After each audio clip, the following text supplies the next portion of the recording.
So welcome back. Yes. You will not believe the kind of traction we're getting with property tax, the podcasts that we've done, the updates. Well, it is a hot topic right now because of the petitions and stuff that has been going around, right? Yes, the number of people coming into the office to sign the petition has been incredible.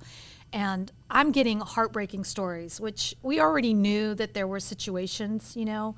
We've dealt with people losing their homes because of Medicaid and financial situations and all of this. And yes, there are things that people can do to protect themselves. But this is something that people literally are like, how can I fight this? How can I protect myself against these outrageous property taxes? One couple came in and said that their property taxes from 3 years ago was $2,700, and now it's over $6,000, which I feel that pain. That's the same thing that happened with mine. And I've had other people, of course, who are sharing that. You know, the process on a tax lien against your property and losing the home is different than somebody who falls behind on their mortgage payment and then has to go through a foreclosure, how long that process takes. Like if you lose your house to property tax lien, you lose it fast. Yeah. And there's no precursor. And in our area, there's a company who has an arrangement with the county that they will buy tax liens in certain zip codes, and immediately you're assessed with a 18 to 30% interest rate on the tax lien balance itself. So you get leveraged not against just the property taxes, but now this person who's come in and bought your tax lien. So even if you try to make an arrangement, it's like you're stacked, everything is stacked against you. Mm-hmm. This is where the people are fed up. Like people are tired of, I've been paying the mortgage on my property for 10, 20, 30 years. I've paid off my mortgage and now I'm going to lose my home to property taxes, you know, and it is a really difficult situation. So we know that the state budget, DeWine vetoed some of those line items that would have helped put some caps in and help eliminate some of this second double dipping and things of where money keeps stacking onto the property tax. Supposedly we're going to hear, you know, something from this task force group from him in September. We'll see. But like I keep telling people, you know, we can't let up. It's still time to sign the petition, because if we stop and we say, okay, well, they're going to fix it, guess what? They haven't fixed it in 4 years that we've been trying to get something done. Right. So the issue is we have to keep applying the pressure. We have to keep collecting those signatures in order to allow for these legislators, one, to realize that we're not stopping, and two, you better come up with a better answer in order to resolve this problem, or we're going to put it on the ballot to where we veto and get rid of property taxes. So I feel like at that point, if the people that you elected can't get the job done of what they were elected for, then they need to be out. Correct. You need to find people that can go in. Maybe it's the people that have started the whole movement with the petitions and whatever. Like maybe they should be the people that can actually get something done. Right. And anybody that is coming into these offices this next round, that's your first question. What's your stance on property taxes? What are you going to do to fix it? Because as we've seen with other state ballots, the state will say, okay, well, here's what we're doing. But then each municipality says, okay, well, now we're going to do this. Mm-hmm. So the municipalities can take lead over the state because we're a home rule state. And so now your municipalities are going to find other ways to tax you. One of the quick calculations I did today, because, you know, different aspects come out of our property taxes. We get that. Mm-hmm. But the first problem is, first of all, let's talk about property taxes are based off of an unrealized gain. So the value of my home has gone up because of the market, right? Because of housing shortages, because of property values going up, because of new developments coming in and that construction cost being higher than what it was when my home was built. And so all of these are factors to why my tax basis is now a $300,000 level instead of the $175,000 that it was before. So just as an example, but that has taken my tax value from $2,700 to $6,800 as my example. And so the burden is that I haven't sold my house for that amount of money. Right. So why am I being taxed on that amount of money? That's the first thing we need to fix. Stop taxing the property on unrealized gains, right? But when you buy the home, you're paying a tax. When you sell the home, you're paying a tax. Why isn't that sufficient for the budget needs that are coming in respect to that property? Because you have other things. They stack these levies. Well, the levies are an additional cost to the property tax. So if you start adding all these numbers up, okay, well, then you've got this figured out, right? Your school levies, your libraries all have levies, fire and EMS services all have levies. Your roads, those are paid from the gas that's purchased. So I interestingly wanted to find out, because someone asked, well, what about the road tax? How much money is in that? Wouldn't it be nice to know how much money was actually sitting in our coffers for road tax improvements from the 57 cents a gallon of every gallon purchased of gasoline that goes towards that? Yeah. Because I did just quick numbers. Sitting at Sam's getting my gas. I know there was 200 cars that came in while, you're there for 30 minutes. Just extrapolate that. Let's say there's 1,000 cars that get 10 gallons of gas. Well, that number times the 57, that's $5,700 just that day, just average numbers for that one gas station. Mm-hmm. So there are apparently over 900 Marathon gas stations in Ohio. There's over 460 gas stations that are Speedway. We know there's Shell, we know there's BP, we know there's other, right? So we can't get an exact number. But even if you said there's 1,000 different gas stations in our state, if 1,000 gas stations are doing $5,700 as an average on the day, you're talking over $7 million that is being collected in a very short time frame. Yeah. Where is that $7 million on the books? Because, some of the roads are being fixed, but there's a lot that need to still be fixed. Yeah, but I feel like the highways are always under construction. Right. Like my entire life, 75. Yeah, always. They remove the barrels, and the next week they restart. It's an ongoing, yeah. So this is where I think we want to see accountability. We want to see what are the actual numbers. Maybe I'm not the best financial whiz, but I understand numbers. Mm-hmm. And if you tell me that you have a budget of $1 million and you have a surplus sitting in reserves of $30 million, why are you coming and asking for more money for your budget? You get to use your reserves at that point, or you should have to, right? And I feel like this whole topic is something that people didn't really pay attention to until they started asking for more money and more money and more money. It's kind of like the equivalent of like when you're in elementary school and you go, your mom gives you like $5 for lunch, and then the next day you're like, I need more. Well, that $5 should have lasted you 2 days because lunch is only $2.50. Like, what else are you spending it on? Right. I feel like had they not just kept coming back and asking and asking and asking and taxing and taxing and taxing, then it really wouldn't have been as scrutinized as it's being right now. Right. And people do feel bad. There's this mental aspect of, I'm voting down fire and protection. What if something really bad happens and we need that? And so that, again, comes to accountability. And you should be able to go to the county or the municipality or the state level, all of these different levels, and say, where are those monies going? And how much is sitting in your bank account? And why are you asking for more? If there's a special levy, that means we have a project and a problem that needs to be fixed. And so we need more money because we don't have it here. But we've talked about this $10.5 billion that is sitting in our school system surplus. Mm-hmm. Now, I looked, Centerville doesn't have any money in their coffers. They're not showing that surplus there. They actually show that they are good stewards of their money and that their budgets are on track. They give us monthly accountability for that.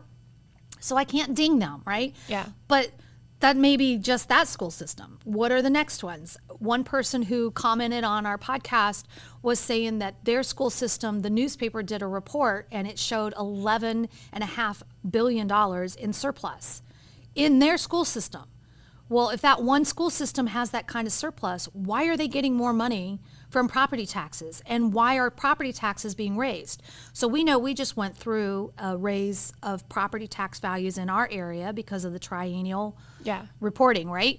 But isn't that about to happen again, though? That's what they're saying. And they're saying that it's going to go up again. And it's like, here's the thing, Ellie, if they would ever give money back, wouldn't you feel like, okay, well, that makes sense? Yeah. They never give money back. Yeah. They keep taking, and then it goes up, and then they keep asking for more, and then it comes back. I mean, you never get money back.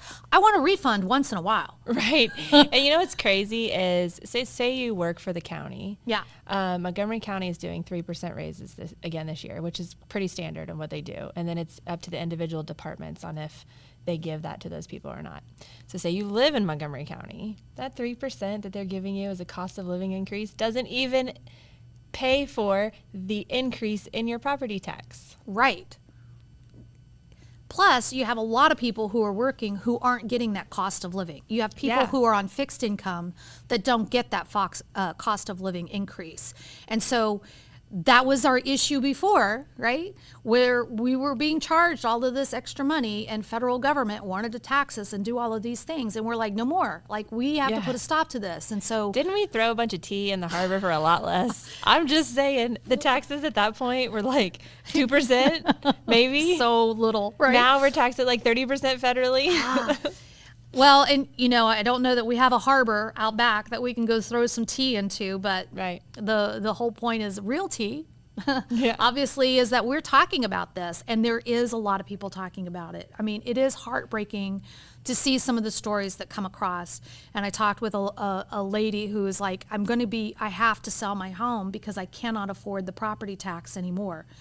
What a sad state of affairs for somebody to lose the one thing that they've gained and worked all their life to get, right? That one aspect in life where you can say, real estate helped me to achieve some financial stability. Mm-hmm. It helped me to achieve some wealth and some benefit, right? That I have equity tied up in my home, but I can't afford this annual charge. Now, yes, if they don't have a mortgage, it's not being escrowed as part of their payment, they can make arrangements with, at least Montgomery County says that they will do that. Most of the counties probably do. But you're talking about somebody who's on a fixed income. And so the difference is that those people who have had mortgage payments, principal and interest, let's say that that's $1,200, $1,300, that their mortgage payment for that. But then their property taxes that originally started out like $500 is now over $800 a month. Yeah. They're paying 2/3 of property tax for what was their mortgage payment.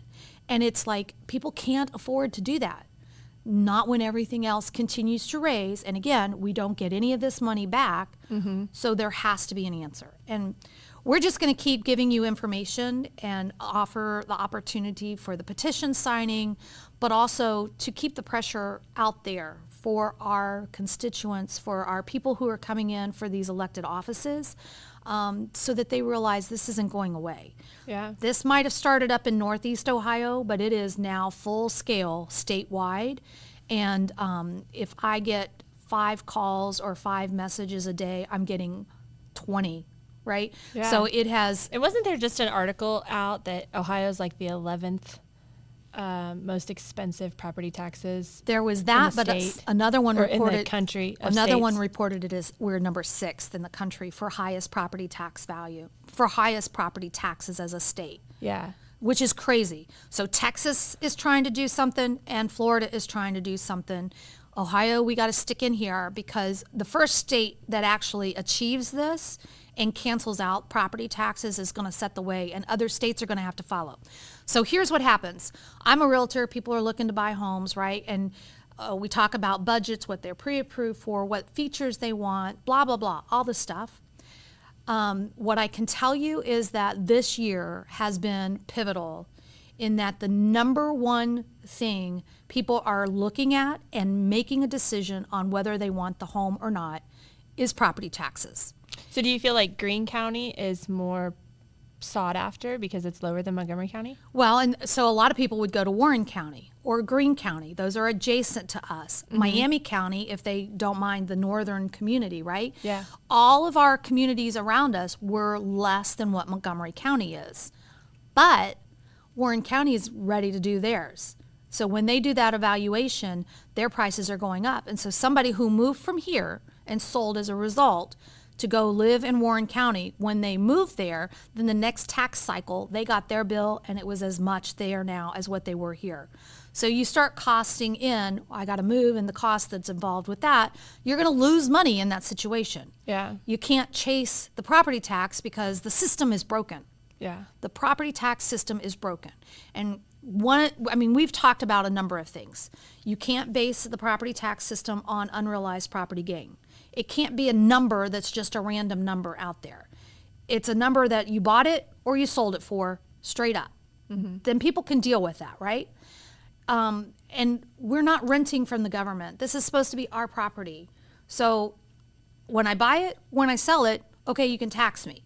But stop this all the time. Now, it's up then to the municipalities and those special services to give us accountability, what your budget needs, and as per household, what does that equal? Because I live in Washington Township, there's 21,600 households, but they collected $46.4 million in property taxes. Well, just that number average doesn't factor out to what I'm paying in property taxes. Yeah. So the math doesn't add up, people. And when you have that problem, then inquiring minds like mine are going to be doing the digging. And why is there a problem? What's missing from this equation? Because if I can't make it make sense, I'm not going to keep funding it because I know it's going in somebody's pocket or it's going in some reserve that's just accumulating interest on your part but not getting anything back to me as the homeowner. The other aspect of this is that homeowners, as a rule, if you are owner occupied in your home, you should have a tax basis benefit. Like you should get a credit for that. Instead of it being a rental or business. Instead of it a rental or business or investors coming in, you know, the big blocks that come in and buy the new developments, everybody that gets their tax waived, shame on you. Those are the people that are making money on it. So the one thing that I pushed out there is that homeowners should have a homestead exemption. And I'm not talking about the first $25,000. I'm talking about your first $100,000 or your first $200,000. Put it in a range. If your home value is this, then it's this, right? You should get a 50% discount for being owner occupied because guess what? You are probably buying groceries, buying your other incidentals, doing all the things in the community. So you're supporting your community in those other ways that you get taxed, that it makes sense that as the homeowner, you're not getting taxed again. Yeah. Then you do make a change with the developers that come in. Instead of giving them a 10-year tax abatement, you give them half of that.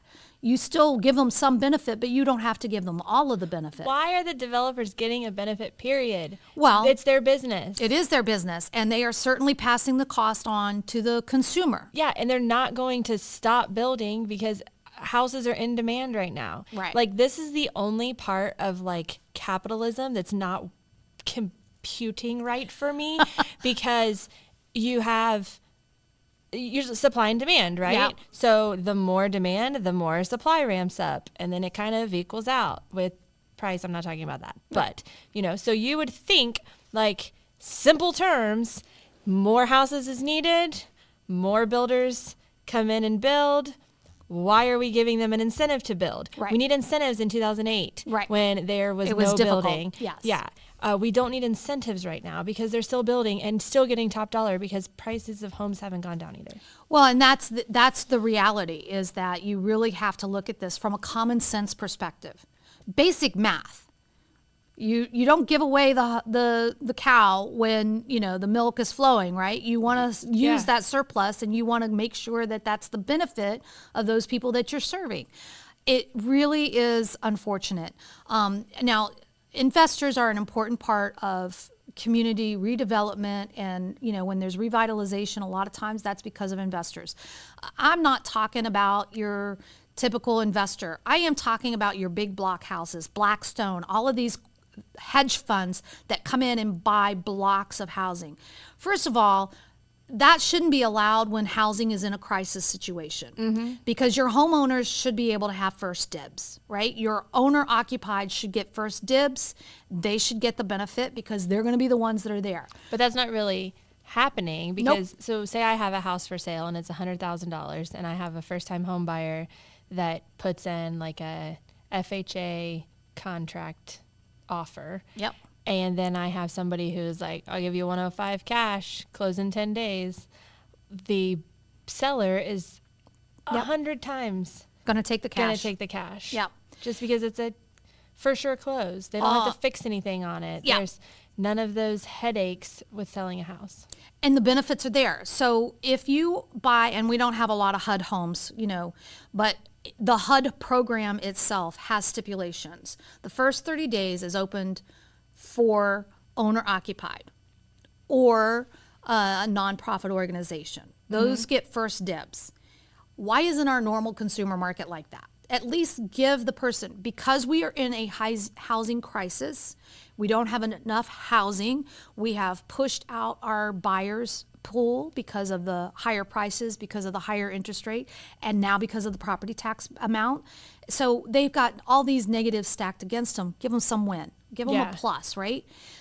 I don't know. I'm trying to fix all of the problems, and maybe there isn't an all answer, right? But there is steps that can be made to at least start making some progress in the right way. Yeah. And that's really what we want. And we've got, the governor candidates are really ramping up their campaigns and stuff. So, hopefully we see some more change. And hopefully people ask the hard questions that they really want the answers to, and they get the candidate forum where, one answer, another answer, and another answer so you can compare. Mm-hmm. But don't let up on this, because if you let somebody new come into that position and they don't feel the pressure to make an answer here, then we are going to be in the same position. And I don't want to be talking about this in a year. Right. I want us to have an answer. Yeah. Well, so this is kind of an ongoing thing that we'll keep talking about in future episodes. If you have any questions or opinions, put them in the comments. Keep commenting, people, because we take that information. We'll use that for our next airing of a podcast. We'll do the research. We'll ask the questions when we get the chance. And we've got some elected officials coming up, or potential elected officials coming up. Thanks. Thanks for joining us today on the Realty Podcast. If you enjoyed the knowledge and entertainment today, please subscribe and share with your friends. We will be embarking on a journey that bridges the gap between realtors and clients, uncovering the heart and tea of real estate.